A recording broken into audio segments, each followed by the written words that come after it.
Selon le ministre du Climat et de l'Environnement norvégien Vidar Helgesen, dans un article publié en 2016, la déforestation dans le bassin du Congo est moins importante qu'en Amazonie ou en Asie du Sud-Est, mais elle s'accélère.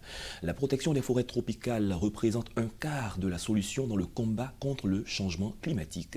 Dans un tel contexte, quel est l'impact des ONG dans la protection des forêts en Afrique? C'est le sujet du jour. Bienvenue à tous. Et notre invité, Dr Jean-Luc Kouassi, il est expert en agroforesterie, écologie des feux et système d'information géographique. Bienvenue. Merci. Vous êtes par la même occasion président de l'ONG Agir, African Global Impact Riser. Avec vous, nous parlerons de la mission des ONG dans la protection des forêts en Afrique. Faisons un bref état des lieux quant au couvert végétal en Afrique. Ok, merci bien Monsieur Ouman. Alors au niveau du couvert végétal africain, il faut savoir que l'état est de plus en plus alarmant. Alors au niveau de l'Afrique, nous enregistrons un taux de déforestation autour de 4 millions d'hectares de végétation détruite par année. Certes, l'Afrique contribue de façon négligeable à la déforestation mondiale, autour de 5,4% de la déforestation mondiale, mais le temps, comme vous l'avez énoncé tout à l'heure, l'état se fait de plus en plus alarmant. Donc le rythme se fait de plus en plus accéléré. Alors, au niveau du bassin du Congo, nous avons dans cette zone qui est carrément le puits, sinon le deuxième poumon du monde en termes de puits de carbone. Donc cette zone enregistre autour de 0,2% de déforestation. Au niveau de l'Afrique de l'Ouest, alors dans cette zone, l'état de la déforestation est un peu plus élevé. Donc on enregistre plus de 30% de destruction des forêts. En Côte d'Ivoire, l'état est plus alarmant. Nous avons enregistré plus de 90% de la superficie de notre forêt qui ont disparu en moins de 50 ans. Actuellement, nous avons une superficie forestière estimée à près de 3,4 millions d'hectares. D'accord. Pourquoi qualifie-t-on les forêts africaines de poumons du monde? Alors, les forêts africaines, à l'instar des forêts de l'Amazonie et même d'autres forêts, sont considérées comme le poumon parce qu'ils permettent de purifier, de pouvoir capter le carbone que nous rejetons par nos activités agricoles, nos activités industrielles et autres. Donc, permet de capter ce carbone-là et de pouvoir mettre à disposition de l'oxygène pour la respiration humaine. Parlons de quelques drames récents qui se sont produits dans la sous-région. Plus de 10 000 incendies se sont déclarés en 48 heures dans la région, près de 7 000 en Angola, 4 000 en République démocratique du Congo. Quel impact sur le changement climatique? Alors, il faut savoir que les feux contribuent au réchauffement climatique. Les feux permettent une émission entre le tiers et même le cas des émissions globales de gaz à effet de serre. Les feux contribuent à rejeter dans l'atmosphère 50% de CO2 issus de la combustion des combustibles fossiles. Alors, les feux vont contribuer à amplifier l'intensité du réchauffement climatique. Et donc, par un effet boule de neige, alors la sécheresse va se faire de plus en plus ressentie et donc les feux vont se faire de plus en plus présentes. Quels sont les dangers encourus par les populations, par la faune, par la flore, quand on sait que chaque année, il y a une grande partie des forêts qui disparaît? Alors, il faut dire que les dangers encourus par la population, même que ce soit la faune, que ce soit la flore, que ce soit les sociétés, alors les dangers sont énormes. Au niveau de la société, les impacts sont de deux types. Il y a les impacts directs et les impacts indirects. Au niveau des impacts directs, nous constatons des atteintes aux biens. Donc, on peut enregistrer la destruction des plantations, la destruction du bétail. Au niveau des impacts directs, nous portons aussi des atteintes à la personne. Donc, les pertes en vies humaines que nous enregistrons malheureusement, des brûlés, des personnes déplacées, ainsi de suite. Et au niveau des impacts indirects, nous enregistrons des impacts environnementaux. Donc, les impacts environnementaux, nous avons les pollutions des cours d'eau, donc l'érosion des sols. Nous enregistrons aussi des impacts sociaux comme la perte de la qualité du paysage après le feu. Et donc, tous ces impacts-là contribuent, on peut dire, impactent la société. Alors, au niveau de la flore, nous pouvons dire que les feux impactent la diversité floristique.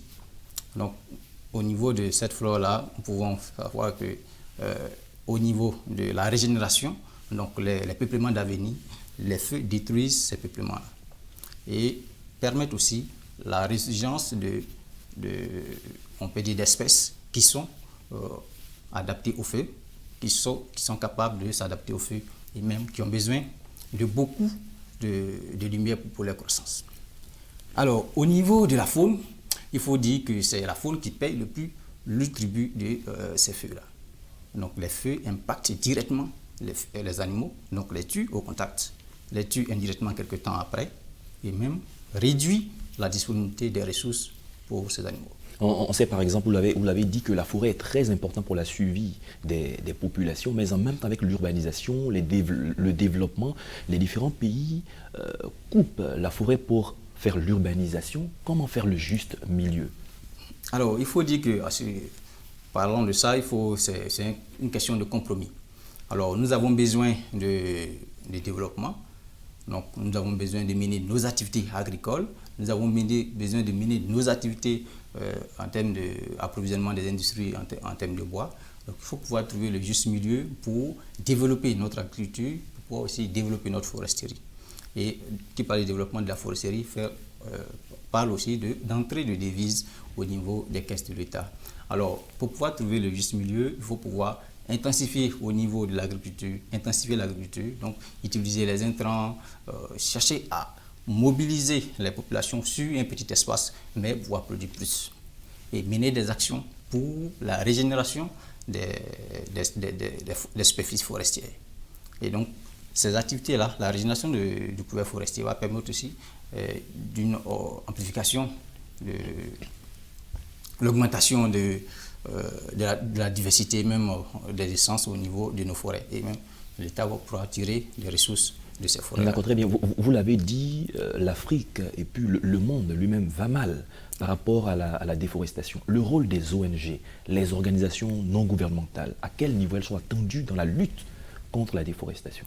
Alors, les ONG environnementales sont attendues au niveau de la sensibilisation, au niveau de la mobilisation des moyens, au niveau même des actions de terrain. Donc, mener des actions de reboisement, contribuer, aider, appuyer les États à pouvoir régénérer les espaces dégradés. Donc, les ONG contribuent à la sensibilisation de la communauté et même peuvent apporter un œil critique aux actions de l'État. Revenons sur les raisons de la déforestation en Afrique. Il y a des populations qui sont installées à l'intérieur des forêts, il y a des cultures surbrûlées. Pourquoi ces pratiques continuent encore? Alors, il faut dire que ce sont des pratiques ancestrales.